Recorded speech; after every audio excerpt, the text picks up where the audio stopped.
दुर्गा सप्तशती अध्याय 5। पूर्व काल में शुंभ और निशुंभ नामक असुरों ने अपने बल के घमंड में आकर सच्चीपति इंद्र के हाथ से तीनों लोकों का राज और यज्ञ भाग छीन लिया। वे ही दोनों सूर्य, चंद्रमा, कुबेर, यम और वरुण के अधिकार का भी उपयोग करने लगे। वायु और अग्नि का कार्य भी वे ही करने लगे। उन दोनों ने देवताओं को अपमानित, राजभ्रष्ट, पराजित तथा अधिकारहीन करके स्वर्ग से निकाल दिया। उन दोनों महान असुरों से तिरस्कृत देवताओं ने अपराजिता देवी का स्मरण किया और सोचा, जगदम्बे ने हम लोगों को वर दिया था कि आपत्ति काल में स्मरण करने पर मैं तुम्हारी सब आपत्तियों का तत्काल नाश कर दूंगी। यह विचार कर देवता गिरिराज हिमालय पर गए और वहां भगवती विष्णु माया की स्तुति करने लगे। देवता बोले, देवी को नमस्कार है, महादेवी शिवा को सर्वदा नमस्कार है, प्रकृति एवं भद्रा को प्रणाम है। हम लोग नियम पूर्वक जगदम्बा को नमस्कार करते हैं। रुद्रा को नमस्कार है, नित्या, गौरी एवं धात्री को बारंबार नमस्कार है। ज्योत्सनामयी, चंद्र रूपिणी एवं सुख स्वरूपा देवी को सतत प्रणाम है।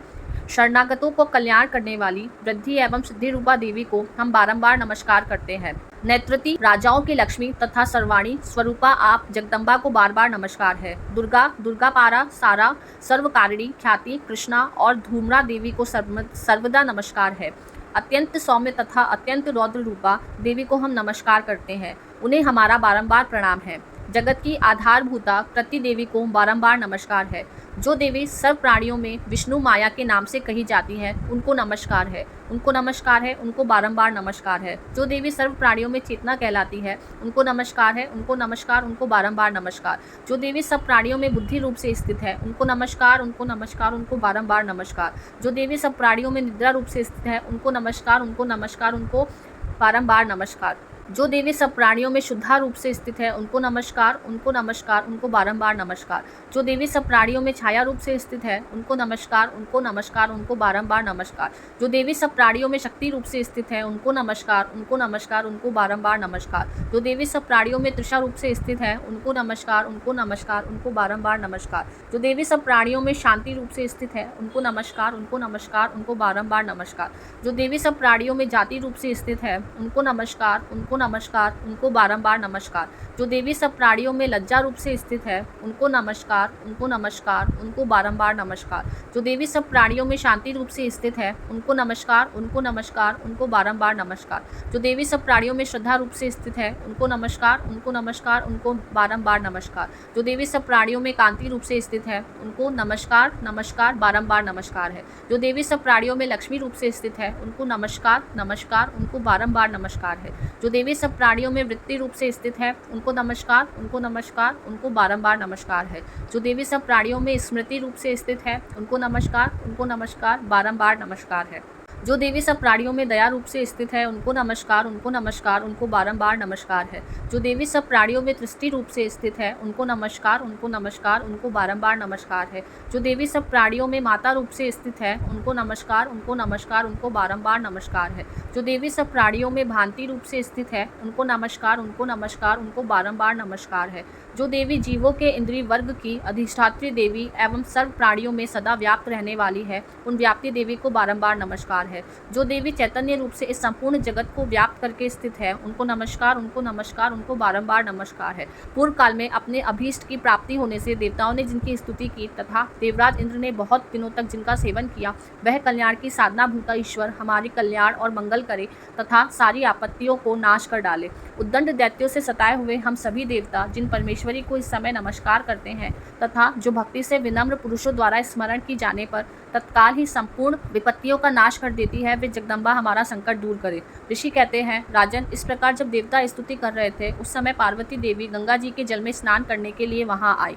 वह सुंदर भोहों वाली भगवती ने देवताओं से पूछा, आप लोग यहाँ किसकी स्तुति कर रहे हैं? तब उन्हीं के शरीर कोश से प्रकट हुई शिवा देवी बोली, शुंभ दैत्य से तिरस्कृत और युद्ध में निशुंभ से पराजित हो यहाँ एकत्रित हुए ये समस्त देवता मेरी ही स्तुति कर रहे हैं। पार्वती जी के शरीर कोश से अंबिका का प्रादुर्भाव हुआ था, इसलिए वे समस्त लोकों में कौशिकी कही जाती है।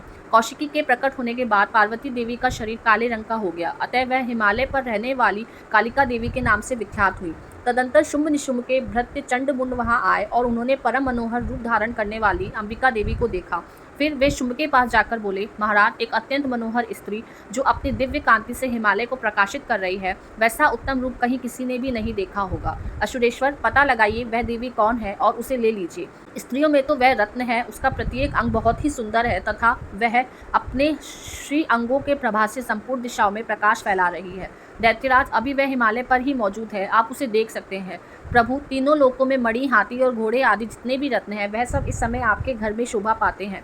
हाथियों में रत्नभूत ऐरावत, यह पराजित का वृक्ष और यह उच्चश्रवा घोड़ा, यह सब आपने इंद्र से ले लिया है। हंसों से जुटा हुआ यह विमान भी आपके आंगन में शोभा पाता है। यह रत्नभूत अद्भुत विमान जो पहले ब्रह्मा जी के पास था, अब आपके यहाँ लाया गया है।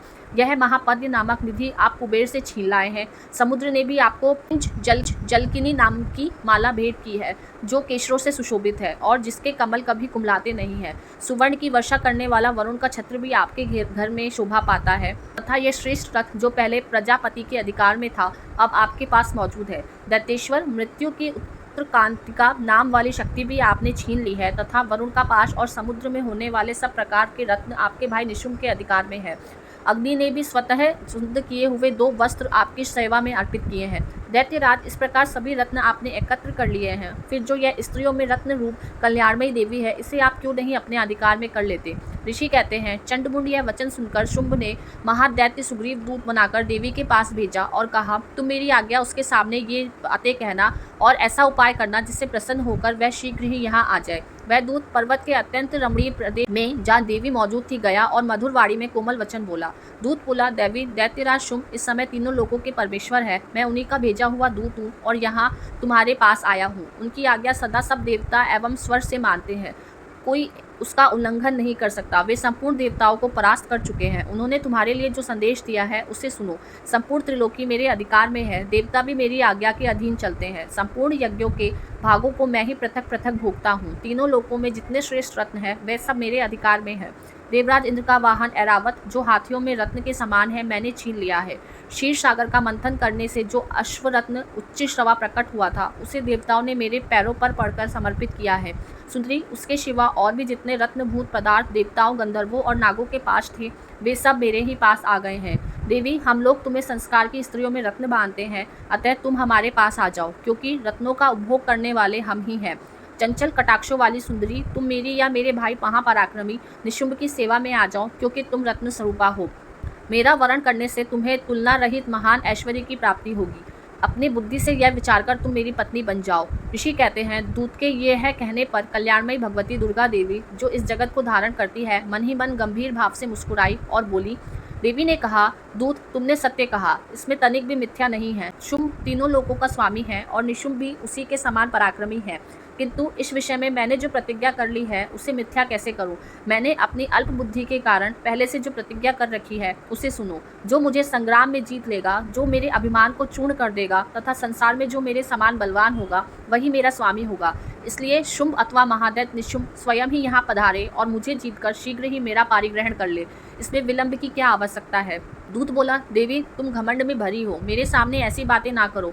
तीनों लोकों में कौन ऐसा पुरुष है जो शुंभ निशुंभ के सामने खड़ा हो सका? देवी, अन्य दैत्यों के सामने भी सारे देवता युद्ध में नहीं ठहर सकते, फिर तुम अकेली स्त्री होकर कैसे ठहर सकती हो? जिन निशुंभ आदि दैत्यों के सामने इंद्र आदि सब देवता भी युद्ध में खड़े नहीं हुए, उनके सामने तुम स्त्री होकर कैसे जाओगी? इसलिए तुम मेरे ही कहने से शुंभ निशुंभ के पास चली चलो। ऐसा करने से तुम्हारे गौरव की रक्षा होगी, अन्यथा जब वे केश पकड़कर घसीटेंगे तब तुम्हें अपनी प्रतिष्ठा खोकर जाना पड़ेगा। देवी ने कहा, तुम्हारा कहना ठीक है, शुंभ बलवान है और निशुंभ भी बड़े पराक्रमी हैं, किंतु क्या करूं? मैंने पहले बिना सोचे समझे प्रतिज्ञा कर ली, अतः अब तुम जाओ। मैंने तुमसे जो कुछ कहा वह सब दैत्यराज से आदर पूर्वक कहना, फिर वे जो उचित जान पड़े करे। इस प्रकार श्री मार्कंडेय पुराण में सार्वणिक मनवंतर की कथा के अंतर्गत देवी महात्म्य देवी दूत संवाद नामक 5वां अध्याय पूरा हुआ। दुर्गा सप्तशती अध्याय 6। मैं सर्वगेश्वर भैरव के अंक में निवास करने वाली परमोत्कृष्ट पद्मावती देवी का चिंतन करती हूँ। वे नागराज की आसन पर बैठी है। नागों के फड़ों में सुशोभित होने वाली मणियों की विशाल माला से उनकी देहलता उद्भासित हो रही है। सूर्य के समान उनका तेज है। 3 नेत्र उनकी शोभा बढ़ा रहे हैं। वे हाथों में माला, कुंभ, कपाल और कमल लिए हुए हैं तथा उनके मस्तक पे अर्धचंद्र का मुकुट सुशोभित है। ऋषि कहते हैं, देवी का यह कथन सुनकर दूत को बड़ा अमर्ष हुआ और उसके दैत्यराज के पास जाकर वह सब समाचार विस्तार पूर्वक सुनाया। दूत के उस वचन को सुनकर दैत्यराज कुपित हो उठा और दैत्य सेनापति धूम्रलोचन से बोला, धूम्रलोचन, तुम शीघ्र अपनी सेना साथ लेकर जाओ और उस दुष्ट को केश पकड़कर घसीटते हुए इस बलपूर्वक यहाँ ले आओ। उसकी रक्षा करने के लिए यदि कोई दूसरा खड़ा हो तो वह देवता, यक्ष अथवा गंधर्व ही क्यों ना हो, उसे अवश्य मार डालना। ऋषि कहते हैं, शुंभ के इस प्रकार आज्ञा देने पर वह धूम्रलोचन दैत्य 60,000 असुरों की सेना को साथ लेकर वहां से तुरंत चल दिया। वहां पहुंचकर उसने हिमालय पर रहने वाली देवी को देखा और ललकार कर कहा, अरे तू शुंभ निशुंभ के पास चल। यदि इस समय प्रसन्नता पूर्वक मेरे स्वामी के समीप नहीं चलेगी तो मैं बलपूर्वक झोटा पकड़कर तुझे घसीटते हुए लेके जाऊंगा। देवी बोली, तुम दैत्यों के राजा ने भेजा है, तुम स्वयं भी बलवान हो और तुम्हारे साथ विशाल सेना भी है। ऐसी दशा में यदि मुझे बलपूर्वक ले चलोगे मैं तो तुम्हारा क्या कर सकती हूँ। की कहते हैं, देवी के ये कहने पर असुर धूम्रलोचन उनकी ओर दौड़ा। तभी अंबिका ने हूँ शब्द के उच्चारण मात्र से उससे भस्म कर दिया। फिर तो क्रोध में भरी हुई दैत्यों की विशाल सेना और अंबिका ने एक दूसरे पर तीखे सहायकों, शक्तियों और फरसों की वर्षा आरंभ की। इतने में ही देवी का वाहन सिंह क्रोध में भरकर भयंकर गर्जना करके गर्दन के बालों को हिलाता हुआ असुरों की सेना में कूद पड़ा। उसने कुछ दैत्यों को पंजों की मार से, कितनों को अपने जबड़ों से और कितने ही महादैत्यों को पटककर ओठ की दाढ़ों से ही घायल करके मार डाला। उस सिंह ने अपने नखों से कितनों के पेट फाड़ डाले और थप्पड़ मारकर कितनों के सिर धड़ के अलग कर दिए, कितनों की भुजाएं और मस्तक काट डाले तथा अपनी गर्दन के बाल हिलाते हुए उसने दूसरे दैत्यों के पेट फाड़कर उनका रक्त चूस लिया। अत्यंत क्रोध में भरे हुए देवी के वाहन उस महाबली सिंह ने क्षण भर में ही असुरों की सारी सेना का संहार कर डाला। शुंभ ने जब सुना कि देवी ने धूम्रलोचन असुर को मार डाला तथा उसके सिंह ने सारी सेना का सफाया कर डाला, तब उसने दैत्यराज को बड़ा क्रोध आया। उसका होठ कांपने लगा। उसने चंड और मुंड नामक 2 महादैत्यों को आज्ञा दी, हे चंड, हे मुंड, तुम लोग बहुत बड़ी सेना लेकर वहां जाओ। उस देवी को झोटा पकड़कर अथवा उसे बांधकर शीघ्र यहाँ ले आओ। यदि इस प्रकार उसको लाने में संदेह हो तो युद्ध में सब प्रकार के अस्त्र शस्त्रों तथा समस्त असुरी सेना का प्रयोग करके उसकी हत्या कर डालना। उस दुष्टी का हत्या होना तथा सिंह का भी मारे जाने पर मुझे अंबिका को बांधकर साथ ले शीघ्र ही लौट आना। इस प्रकार श्री मार्कंडेय पुराण में सार्वणिक मनवंतर की कथा के अंतर्गत देवी महात्म्य धूम्रलोचन वध नामक 6वां अध्याय पूरा।